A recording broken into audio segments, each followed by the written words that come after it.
स्नेतारं भेतारं कर्मभूतां ज्ञातारं विश्वतत्त्वानां वन्दे तद्गुणैर्नव्ये वन्दे तद्गुणैर्नव्ये वन्दे तद्गुणैर्नव्ये। जीवनपांच परमेश्वर भगवान की, देवादिदेवादिनाथ भगवान की, अंतिम शशनपति महावीर स्वामी भगवान की, परम पूज्य गुरुदेव श्री आदि सागर महावीर की विमल सागर सन्मति सागर जी महाराज की, परम पूज्य गुरुदेव श्री सुंदर सागर जी महाराज की, द्वादशांग जन्मानी माता की, बोलिए समस्त आचार्य संघ की।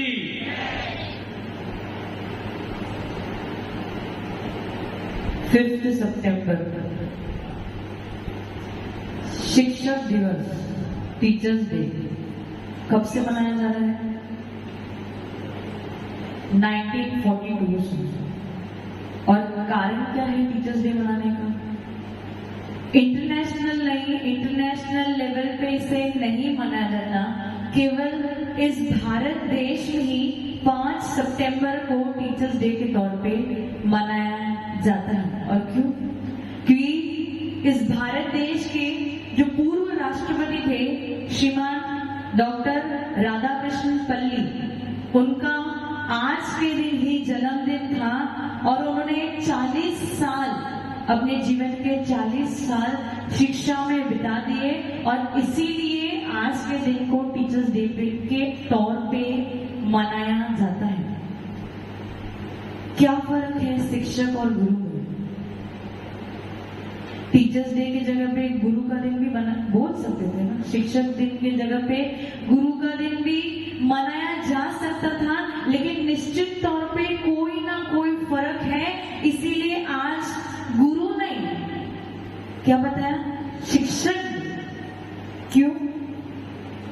क्योंकि शिक्षक जो होता है वो केवल अपनी आजीविका चलाने के लिए एक ड्यूटी को निभा रहा है। उसका काम, उसका फर्ज, उसकी ड्यूटी, उसकी रिस्पॉन्सिबिलिटी केवल इतनी है कि जितना कोर्स है, जितना सिलेबस है, उसे उन बच्चों को पढ़ाना है, बच्चों को समझ में आए अथवा एक बार 2 बार, उससे ज्यादा नहीं। जबकि गुरु क्या करते हैं? गुरु अपना जीवन पूर्ण रूप से समर्पित कर देते हैं, हर बात को ध्यान रखते हैं, जो शिक्षा वो दे रहे हैं। अच्छा, गुरु शब्द जो है वो 2 शब्द से बनाया हुआ है। जो गुणों में रुद्र होते हैं वो गुरु होते हैं।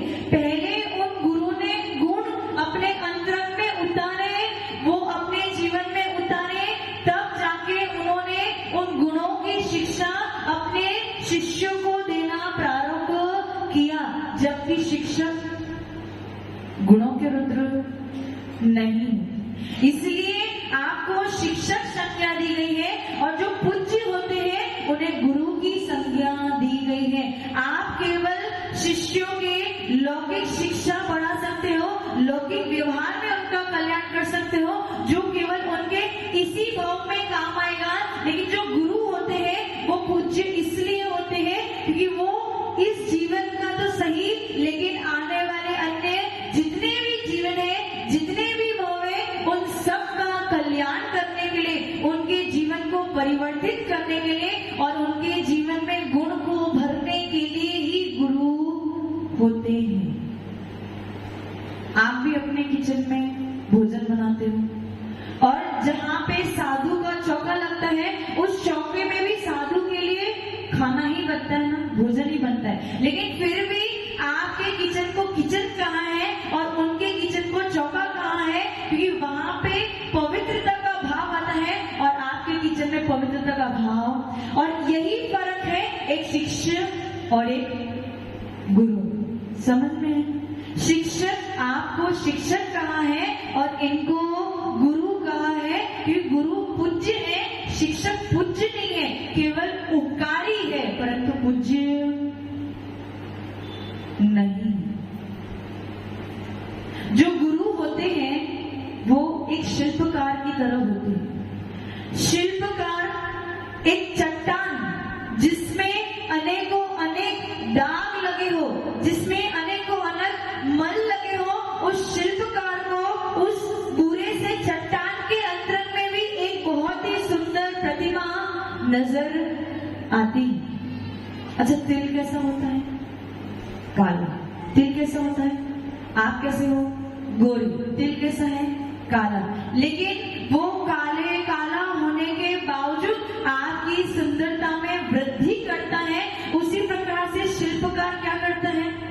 वो चट्टान को देख लेता है, चट्टान के अंतरंग में छुपे हुए दागों को भी देख लेता है, उस चट्टान के अंतरंग में छुपे हुए मल को भी देख लेता है, लेकिन उसे पता है कि इस चट्टान में वो उपादान है कि वो एक सुंदर प्रतिमा के रूप को धारण कर सकती है। एक बार उसने ये एग्जामिन कर लिया कि ये चट्टान प्रतिमा बन सकती है, उसके बाद सारा पुरुषार्थ किसका है? चट्टान का या शिल्पकार का? शिल्पकार का या चट्टान का? आपकी गलत फहमी है। पुरुषार्थ दोनों तरफ से है। उस शिल्पकार का भी पुरुषार्थ है कि उस दाग को तिल के समान उस प्रतिमा में सुंदरता को कैसे बढ़ाए, और पुरुषार्थ उस चट्टान का भी है कि वो चुपचाप उस शिल्पकार के चरणों में किस प्रकार से अपनी श्रद्धा को प्रकट करे, किस प्रकार से समर्पित हो। यदि वो चट्टान आवाज करने लगे, यदि वो चट्टान बीच में टोकने लगे, यदि वो चट्टान हू-हा करने लगे, तो क्या शिल्पकार उस चट्टान में से एक सुंदर प्रतिमा को निकाल सकता है क्या? उसी प्रकार से शिष्य जब तक शिक्षक के अथवा गुरु के चरणों में पूर्ण रूप से समर्पित ना हो, पूर्ण रूप से अपने श्रद्धा के भावों को प्रकट ना करे, तब तक गुरु अथवा शिक्षक उस शिष्य में से एक सुंदर आभूषण को तैयार नहीं कर सकता है। परिश्रम दोनों, पुरुषार्थ दोनों तरफ से है, शिल्पकार की तरफ से भी है और उस चट्टान की तरफ से भी है कि उस चट्टान को वो श्रद्धा उत्पन्न करनी पड़ेगी कि जो गुरु कह रहा है अथवा जो शिक्षक कह रहा है वो बिल्कुल सही है और मेरे लिए योग्य है। जो वचन मनोहारी नहीं होते वो आपको कैसे लगते हैं? सुनने में अप्रिय लगते हैं। जो वचन मनोहारी नहीं होते हैं वो सुनने में निश्चित तौर पे अप्रिय लगते हैं, लेकिन जिसके मन में लोभ कषाय बैठी हो, कुछ शिक्षक ऐसे होते हैं जिनको किससे मतलब है? केवल और केवल सैलरी से मतलब है। उनको केवल बच्चों को खुश करना है। और एक बहुत ही अच्छी कहावत है, if you want to make everyone happy then you should sell ice cream. सबको खुश रखना है तो आपके पास लास्ट में केवल एक काम बचता है कि आप क्या करो? आइसक्रीम बेचना चालू कर दो, सब लोग आपसे खुश हो। लेकिन शिक्षा सबको खुश करने के लिए नहीं, गुरु सबको खुश करने के लिए नहीं है। गुरु आपको अंतरंग में छुपा हुआ जो कला है, आपके अंतरंग में जो महत्ता है या जो अमूल वस्तु है, उसको निखारने के लिए गुरु है अथवा शिक्षक है।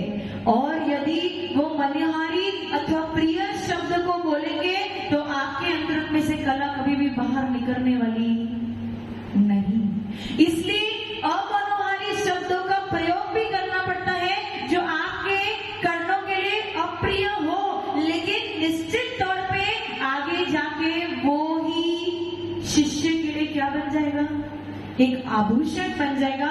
और वही शिष्य आगे जाके अपने गुरु को याद करेगा, क्योंकि पिता के द्वारा डांटा गया पुत्र, गुरु के द्वारा डांटा गया शिष्य एवं सुनार के द्वारा पिटा गया सोना हमेशा आगे जाके आभूषण का आकार ही लेता है। इसलिए शिक्षक के लिए बहुत जरूरी है कि आपको सबको खुश करना जरूरी नहीं है। आप केवल अपनी आजीविका चलाने के लिए काम नहीं कर रहे हो, क्योंकि जो बच्चे आपके पास पढ़ने लिखने के लिए आ रहे हैं वो आप पे विश्वास करके आ रहे हैं ट्रस्ट करके आ रहे हैं कि उनके अंतरंग में से निश्चित तौर पे एक सुंदर प्रतिमा आप निकालोगे। ये विश्वास, ये ट्रस्ट उनका आप पे है, इसीलिए वो आपको शिक्षक कहते हैं और अपने आप को शिष्य कह रहे हैं। यूजुअली शिक्षक क्या करते हैं, सारे ही सब्जेक्ट्स पे बहुत ज्यादा ध्यान देते हैं, लेकिन जो सबसे इंपॉर्टेंट सब्जेक्ट है वैल्यू एजुकेशन, उस पे मुझे पता है जब मैं अपने स्कूल में पढ़ रहे थे, ना बच्चों को उसके प्रति कोई लगाव होता है, ना शिक्षकों को उसके प्रति कोई लगाव होता है। कभी भी उन्होंने उन बच्चों को उस वैल्यू एजुकेशन बुक का महत्व आज तक कभी भी नहीं समझाया।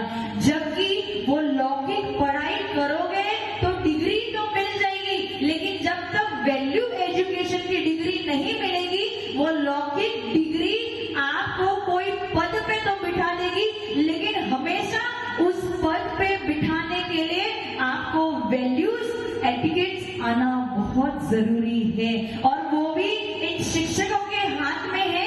पहले स्वयं एक वैल्यू एजुकेशन को पढ़े, स्वयं अपने जीवन में उन वैल्यूज और एटिकेट्स और एट्रीब्यूट्स को उतारे, उसके बाद आगे उन शिष्यों को प्रदान करे, ताकि वो वैल्यू एजुकेशन में भी अव्वल हो और अपने करियर में भी अव्वल हो। ज्यादा समय आपका नहीं लूंगी।